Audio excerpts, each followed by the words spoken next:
Hay una cosa que nadie hace cuando escucha que en un país hubo un golpe de Estado. Nadie pregunta cuántos, porque se asume que es algo excepcional, una crisis, una anomalía, una cosa que pasa una vez y deja una cicatriz para siempre. Bien. Pues en Argentina, entre 1930 y 1976, hubo 6 golpes de Estado exitosos, 6 presidentes derrocados, 14 dictadores con título de presidente, 25 años de gobiernos militares en 53 años de historia. 1 cada 9 años, de media. Como si el reloj de la democracia argentina tuviera una alarma programada para avisarle al ejército que ya era su turno. Pero lo más perturbador de todo no es el número, es la dirección, porque cada golpe fue peor que el anterior. Más violento, más sistemático, más frío. Como si alguien estuviera perfeccionando una máquina con cada versión. Y la versión final, la del 24 de marzo de 1976, fue tan extrema, tan metódicamente cruel, que 50 años después todavía hay madres buscando a sus hijos. Suscríbete ahora si todavía no lo has hecho, porque esto es de las historias que necesitan ser contadas en voz alta. Antes de entrar en los detalles, quiero que tengas una imagen clara en la cabeza. Argentina en los años 20 era uno de los países más prósperos de América Latina. Buenos Aires competía con París en arquitectura, en cultura, en ambición. El país tenía una clase media enorme, una tradición democrática joven pero real, y una de las tasas de alfabetización más altas del continente. ¿Cómo se convierte eso en un país con 700 centros clandestinos de detención y 30,000 desaparecidos? No de golpe, nunca es de golpe. Es una caída lenta, con escalones. Y cada escalón se llama golpe de Estado. Lo que voy a contarte hoy no es solo la historia del golpe de 1976, aunque ese es el más oscuro. Es la historia de cómo un país llegó hasta él. ¿De qué tuvo que pasar antes para que lo que pasó después fuera posible? Porque los monstruos no aparecen de la nada, los crea la historia. Y la historia de Argentina en el siglo XX es, entre otras cosas, la historia de cómo se construye un monstruo, escalón por escalón, golpe por golpe. El 6 de septiembre de 1930, un general llamado José Félix Uriburu sacó los tanques a las calles de Buenos Aires y derrocó al presidente Hipólito Yrigoyen. Yrigoyen tenía 78 años. Era la segunda vez que gobernaba. Había llegado al poder representando algo nuevo en Argentina, un partido de masas, la Unión Cívica Radical, que por primera vez en la historia del país había llevado a las urnas a millones de argentinos que antes no existían políticamente. Obreros, inmigrantes, clases medias. Gente que no venía de las familias terratenientes que habían controlado el país desde la independencia. Eso era exactamente lo que le molestaba a Uriburu. El general no se molestó en disimularlo. Sus ideas eran las de alguien que creía que la democracia era un error, que el voto universal entregaba el poder a gente que no debería tenerlo, que Argentina necesitaba un gobierno de élites, de militares, de la iglesia, de los grandes propietarios, que el orden era más importante que la representación. Gobernó 2 años. Luego convocó elecciones fraudulentas. Ganaron los conservadores. Y Argentina entró en lo que los historiadores llamaron la década infame. 10 años de fraude electoral institucionalizado, represión sindical y un pacto no escrito entre el ejército, la iglesia y la oligarquía terrateniente para que el pueblo nunca volviera a tener demasiado poder. Ese es el molde. El primer golpe no solo derrocó a un presidente, estableció un principio que va a repetirse durante medio siglo. En Argentina, cuando el resultado de las urnas no gusta a quien tiene el poder real, hay otra opción. Y esa opción tiene tanques. Aquí es donde la historia se complica de una forma que a mí me parece fascinante. Porque el segundo gran golpe argentino, el de 1943, no derrocó a ningún demócrata. Derrocó a otro gobierno fraudulento. Y de ese golpe caótico y desorganizado, surgió la figura política más importante de la historia argentina del siglo XX, Juan Domingo Perón. Perón era coronel. Participó en el golpe del 43, pero no lo lideró. Lo que hizo fue algo mucho más inteligente.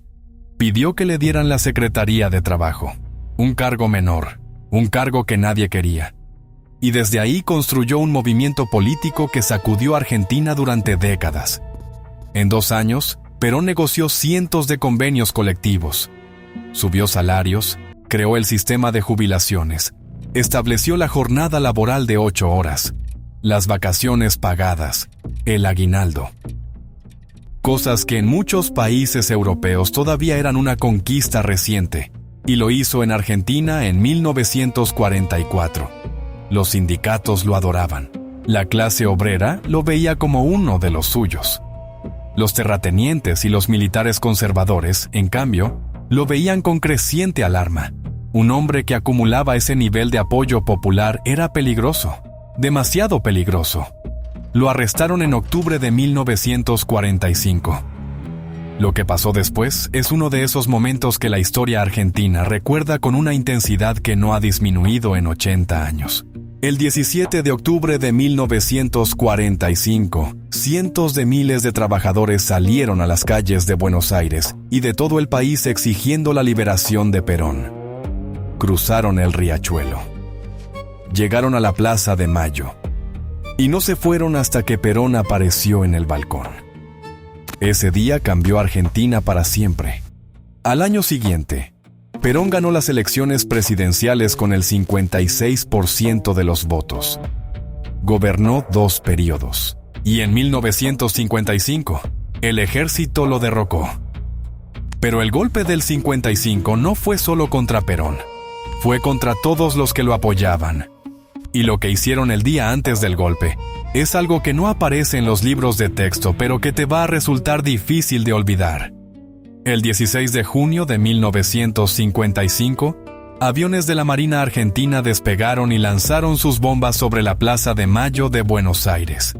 No sobre una base militar, no sobre una posición guerrillera, sobre la plaza pública más importante del país, en pleno mediodía, donde había miles de civiles. Murieron entre 300 y 400 personas. Los números exactos nunca se establecieron con precisión. Era un día laboral. Había trabajadores, empleados, gente que pasaba por allí, todos civiles. El golpe definitivo llegó 3 meses después, en septiembre. Perón renunció y se exilió. Durante 18 años no pudo volver a Argentina. Su nombre estuvo prohibido.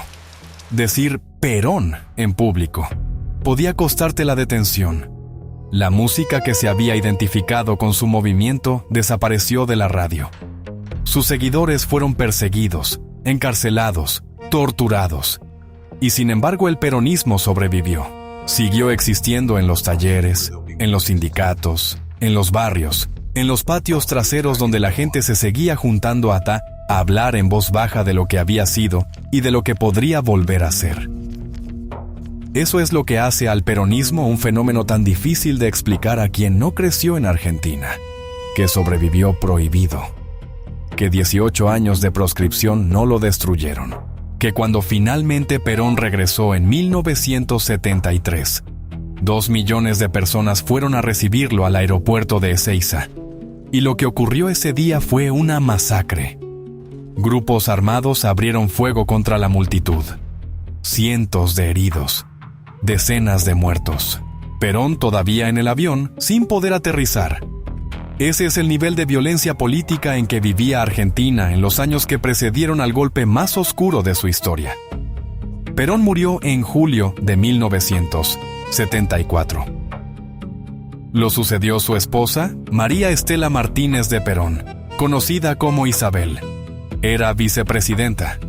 Pasó a ser presidenta. Y su gobierno fue, desde el primer día, una catástrofe. La economía colapsó. La inflación se disparó por encima del 300% anual.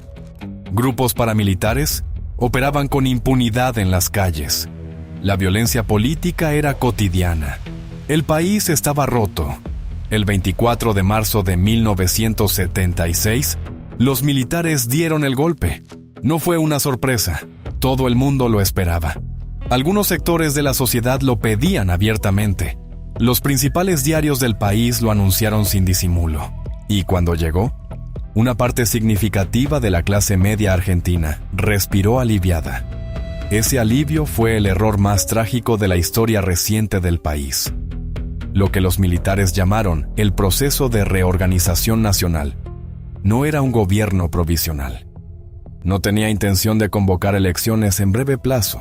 Era un proyecto de refundación total de la sociedad argentina, basado en una idea tan simple como aterradora: eliminar físicamente a todos aquellos que representaran una amenaza para el orden que ellos querían imponer. Estudiantes, sindicalistas, periodistas, abogados de derechos humanos, escritores, médicos, trabajadores sociales, sacerdotes, maestros, cualquiera que pudiera ser considerado, con cualquier grado de interpretación, un simpatizante de la izquierda. La junta que tomó el poder estaba compuesta por 3 hombres: el general Jorge Rafael Videla, el almirante Emilio Massera y el brigadier Orlando Agosti, uno por cada fuerza armada. Y los 3 tenían perfectamente claro lo que iban a hacer. Aquí es donde la historia de Argentina se convierte en algo cualitativamente distinto a cualquier otra dictadura latinoamericana de la época. No porque la cifra de víctimas sea mayor que la de otros países, aunque lo es, sino por el método. Porque lo que la Junta Militar Argentina diseñó fue la maquinaria de terror más sofisticada y más metódica que ha producido América Latina en el siglo XX. Si esta historia te está pesando tanto como a mí, dale like ahora. Que el algoritmo la empuje lejos. 700 centros clandestinos de detención, en cuarteles, en comisarías, en escuelas, en fábricas, en edificios de apartamentos. El más grande y el más conocido se llamaba ESMA, la Escuela de Mecánica de la Armada. Estaba en pleno Buenos Aires, en el barrio de Núñez. Seguía funcionando como escuela de la Marina, mientras en su sótano pasaban cosas que los vecinos preferían no saber. El patrón era siempre el mismo. Llegaban de noche, golpeaban la puerta o la tiraban abajo directamente. Se llevaban a la persona, a veces en pijama, a veces delante de sus hijos. La persona desaparecía. Ningún registro oficial, ningún cargo formal, ningún abogado, ningún juicio. La persona simplemente dejaba de existir para el Estado. Por eso los llamaron los desaparecidos. No era un eufemismo, era la estrategia.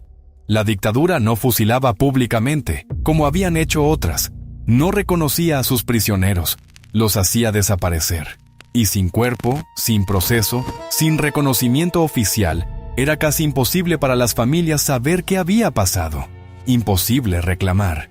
Imposible llorar a alguien que oficialmente no existía. En la ESMA, una de las particularidades más perturbadoras era la sala de maternidad clandestina. Las mujeres embarazadas detenidas eran mantenidas con vida hasta que daban a luz. Luego las asesinaban. Y sus bebés, recién nacidos, eran entregados a familias militares o a personas vinculadas al régimen. Familias que criaban a esos niños sin saber o sin querer saber quiénes eran sus padres reales. Se estima que alrededor de 500 bebés fueron robados de esta manera durante la dictadura. 500 bebés. Personas que hoy tienen entre 40 y 50 años y que en muchos casos todavía no saben que su identidad es falsa, que sus padres no son sus padres, que en algún lugar hay una abuela que los ha estado buscando durante 40 años. Esa abuela tiene un nombre, tiene una organización. Y esa organización se convirtió en uno de los símbolos más poderosos de resistencia que ha producido la historia reciente de América Latina. El 30 de abril de 1977, 14 mujeres se presentaron en la Plaza de Mayo de Buenos Aires con una petición. Querían saber dónde estaban sus hijos. Querían hablar con alguien del gobierno. Querían una respuesta. La policía les dijo que se movieran, que estaba prohibido concentrarse en grupos en lugares públicos. Ellas dijeron que no. Y como no podían estar paradas, empezaron a caminar. En círculos, alrededor de la pirámide central de la plaza, con pañuelos blancos en la cabeza, que representaban los pañales de sus hijos desaparecidos. Esas 14 mujeres se convirtieron en las madres de Plaza de Mayo. Cada jueves, sin falta, volvían a la plaza. Durante la dictadura, durante el estado de sitio, con militares armados mirándolas desde los costados, volvían de todas formas. La dictadura respondió como respondía a todo, con terror. Secuestró a varias de las fundadoras, entre ellas a Azucena Villaflor, la mujer que había convocado la primera marcha. Desapareció en diciembre de 1977.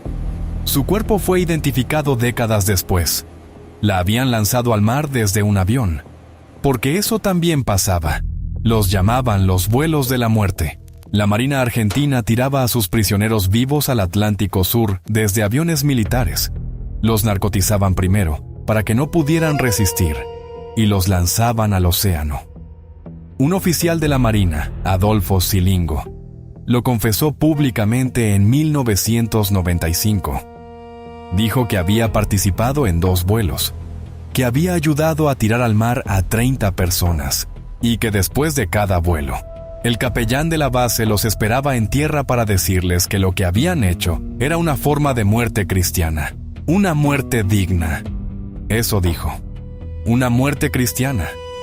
Pero la dictadura no cayó por sus crímenes, cayó por algo mucho más absurdo, por algo que nadie habría predicho, y que dice más sobre el delirio en que vivían los militares argentinos que cualquier otra cosa. En abril de 1982, el general Leopoldo Galtieri, tercer presidente de facto de la dictadura, tomó una decisión. La economía estaba destruida, la inflación era imposible, las protestas en las calles eran cada vez más grandes. La dictadura necesitaba algo que unificara al país. Decidió invadir las Islas Malvinas. Las Malvinas eran un territorio en el Atlántico Sur, cuya soberanía Argentina disputaba con el Reino Unido desde hacía décadas. Y Galtieri calculó que una victoria rápida y fácil contra los ingleses le daría al régimen la legitimidad que había perdido. Salió a anunciar la invasión desde el balcón de la Casa Rosada. La multitud lo aclamó. 74 días después, Argentina se rindió. El Reino Unido de Margaret Thatcher mandó su flota al Atlántico Sur y aplastó militarmente a las fuerzas argentinas. 258 soldados ingleses muertos, 648 argentinos muertos. Y la dictadura, sin ningún argumento que la sostuviera, se derrumbó. En diciembre de 1983, por primera vez en 10 años, Argentina votó. Ganó Raúl Alfonsín, de la Unión Cívica Radical. La democracia volvió. Y entonces Argentina hizo algo que ningún otro país latinoamericano había hecho antes. Juzgó a sus dictadores. El juicio a las juntas comenzó en abril de 1985.